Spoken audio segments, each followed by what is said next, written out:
Hello, আসসালামু আলাইকুম। কেমন আছেন সবাই? আশা করি অনেক ভালো আছেন। আমাদের নাটোরের মলিহাট ঈদগাহ মাঠে নাইট টুর্নামেন্ট আয়োজন করা হয়েছে। এই টুর্নামেন্টে ২ টা দলই বেস্ট। দেখা যাক কে জিতে। খেলা দেখার জন্য সাথেই থাকুন। বিশেষ করে উপস্থিত রয়েছেন আমাদের শ্রদ্ধাভাজন হোসেন চাচা, আলুল ভাই, ফজল চাচা,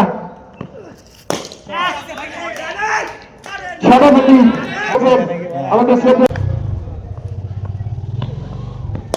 সহসভাপতি, কিন্তু তিনি নাটোর জেলা ছাত্র দলের সহসভাপতির দায়িত্ব পালন করে যাচ্ছেন মাইটি স্টার।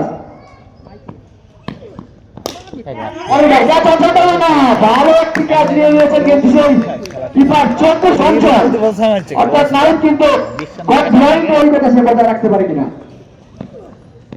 আবারও সুন্দর একটি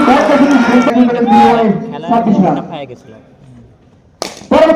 সুন্দর বল ছিল, ভালো একটা ছিল পাখির মতো ওপর থেকে ধরার ক্ষমা দেখলাম। পরের বল আবার জয়ের প্রান্তে পৌঁছে গেছেন প্রায় অনেকটাই। অনেকটা সুন্দর বল ছেড়ে খেলেছেন।